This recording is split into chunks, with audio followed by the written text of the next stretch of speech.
இந்த வாரம் நடந்த நீயா நானா ஷோ ரொம்ப வைரலா போயிட்டு இருக்கு. அதுல வைரலா போற விஷயம் என்னன்னா, அந்த நீயா நானாவோட டாபிக் கிடையாது. அதுல நடுவுல வந்த ஒரு விஷயம். ஃபர்ஸ்ட் இந்த டாபிக்லயே ஒரு பெரிய பிரச்சனை இருக்கு.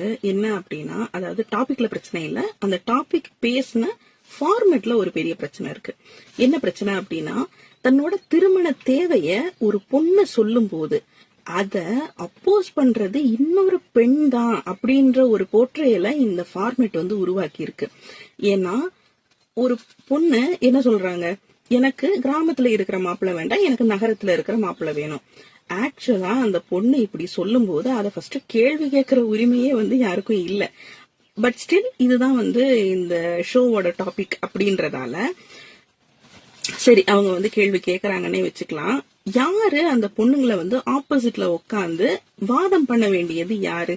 அந்த கிராமத்துல இருக்கிற ஆண்களா, இல்ல அந்த கிராமத்து ஆண்களோட அம்மாக்களா? ஏன் அந்த அம்மாக்கள் கேள்வி கேட்கணும்? அந்த பொண்ணு பேசுது அப்படின்னா அந்த பொண்ணோட ஆப்போசிட்ல உட்கார வேண்டியது அந்த ஆண். ஆனா அங்க ஒரு பொண்ணையும் உட்கார வச்சு பேச விடுறது அப்படின்றது இருக்குல்ல, இது ஒரு மோசடியான ஒரு ஃபார்மேட்னு எனக்கு தோணிட்டே இருக்கு. இந்த நீயா நானா எபிசோட்ல இப்ப வைரலா போயிட்டு இருக்கிறது இந்த டாபிக்க பத்தின விஷயமே கிடையாது. இந்த டாபிக்ல நடுவுல பேசின ஒரு கிளிப்பிங் தான் இப்ப ரொம்ப முக்கியமா பகிரப்பட்டு இருக்கு. அது என்ன அப்படின்னா, கோபிநாத் இந்த இளம் பெண்களை பார்த்து ஒரு கேள்வி கேட்கிறாரு. நீங்க இவ்வளவு சாய்ஸஸ் சொல்றீங்களே, நீங்க எத்தனை பேரு ஒரு தலித் இளைஞரை திருமணம் செஞ்சுக்க தயாரா இருக்கீங்க அப்படின்னு சொல்லிட்டு அதுல எந்த பெண்களுமே கை தூக்கி இருக்க மாட்டாங்க. இந்த கிளிப்பிங்க போட்டுட்டு பெண்கள் எல்லாம் சாதி வெறியர்கள், அப்படி இப்படி இவளுகளாலதான் இப்படின்னு சொல்லிட்டு பயங்கரமா கரிச்சு கொட்டிட்டு இருக்காங்க சோசியல் மீடியா ஃபுல்லா.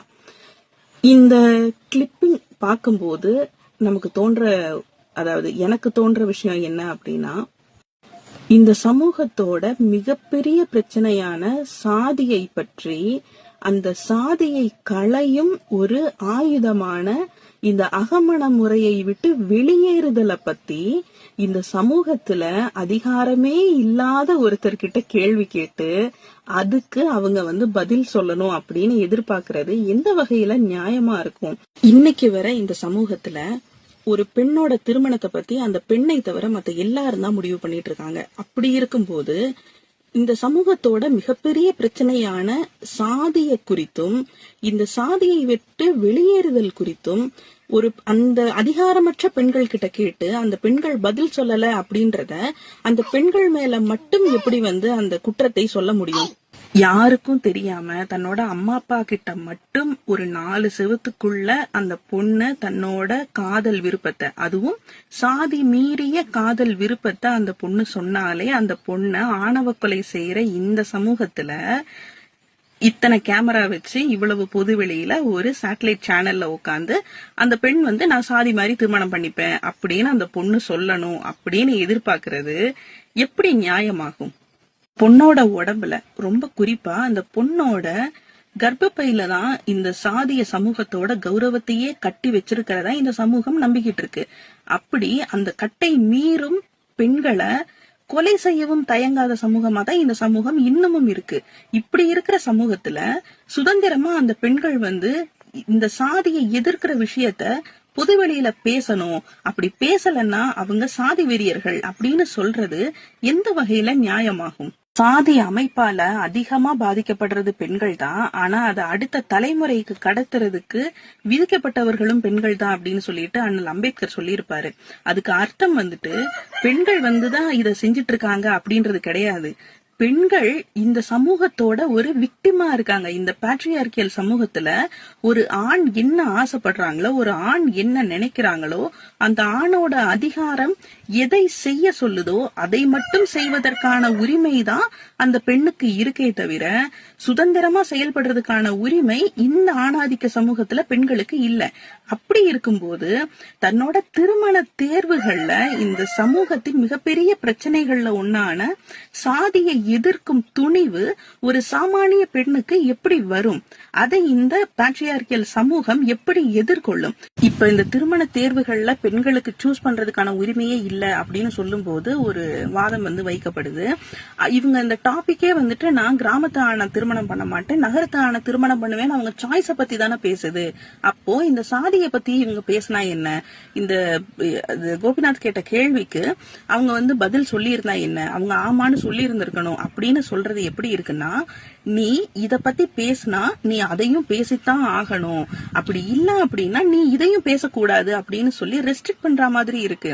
ஒரு பொண்ணு எந்த அளவு பேசணும், எதை பேசணும், எப்படி பேசணும், எங்க பேசணும், என்னென்ன வார்த்தைகளை எல்லாம் சேர்த்து பேசணும், எந்த தொனியில பேசணும் அப்படின்றதையெல்லாம் இந்த சமூகம் தான் தீர்மானிக்குது அப்படின்றதுக்கு இந்த கிரிட்டிசிசமும் ஒரு சாட்சியா இல்லையா? இதை யோசிச்சு பார்க்கும்போது இது எதுவுமே உங்களுக்கு தோண மாட்டேங்குதா? இன்னைக்கு வரை இந்த ஆணாதிக்க சமூகம் எதை எதிர்பார்க்குதோ அதை செய்வதற்கான உரிமைகளை மட்டுமே பெற்ற பெண்கள் இந்த சமூகத்துல சாதிக்கு எதிரா செயல்படணும் அப்படின்னா ஃபர்ஸ்ட் ஒழிக்கப்பட வேண்டியது இந்த ஆணாதிக்கம். இந்த ஆணாதிக்கத்தை ஒழிச்சாதான் பெண்கள் அவங்களோட ஒப்பீனியனை வெளிப்படையா சொல்ல முடியும். அப்படி சொன்னால்தான் இப்ப இந்த இடத்துல கையே தூக்காம இருந்தாங்கல்ல பெண்கள், இந்த பெண்கள் கை உயர்த்துறதுக்கான ஒரு சூழலே உருவாகும். அப்படியான சூழலையே நீங்க உருவாக்காம பெண்களை மட்டும் குறை சொல்றதுல என்ன நியாயம் இருக்கு? இந்த வார நீயா நானால கேட்கப்பட்ட அந்த கேள்விக்கு பெண்கள் யாருமே கை உயர்த்தாம இருந்தது அப்படின்றது இந்த சமூகம் இத்தனை ஆண்டு காலமா இந்த ஆணாதிக்க சாதிய மனநிலைய இந்த சமூகத்துல ஊட்டி வளர்த்ததுக்கான ரிசல்ட். அது ஸ்டார்டிங் பாயிண்ட் கிடையாது, அது ஒரு ரிசல்ட். இந்த சமூகம் எப்படி இருக்கு அப்படின்றத வெளிச்சம் போட்டு காட்டுன ஒரு ரிசல்ட். அப்போ நம்ம இங்க நொந்துக்க வேண்டியது, குற்றம் சொல்ல வேண்டியது அந்த ரிசல்ட்ட கிடையாது, அந்த ரிசல்ட்டுக்கு காரணமான ஆணாதிக்க சாதிய மனநிலையை தான் இங்க குறை சொல்லணும். இது இல்லாம இந்த பெண்களை மட்டும் குற்றம் சாட்டுறதுல எந்த விதமான நியாயமும் இல்ல.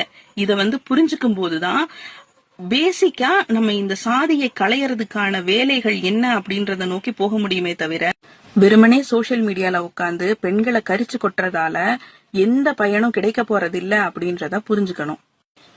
எனக்கு ரியாலிட்டி எல்லாம் தேவையில்ல, நான் உட்கார்ந்து பொண்ணுங்களை கரிச்சுதான் கொட்ட போறேன் அப்படின்றவங்க கரிச்சு கொட்டுங்க.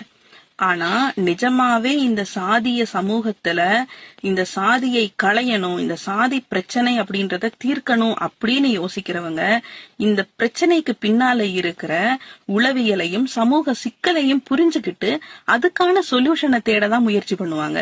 நீங்க எந்த குரூப் அப்படின்றத நீங்களே முடிவு பண்ணிக்கோங்க. நன்றி.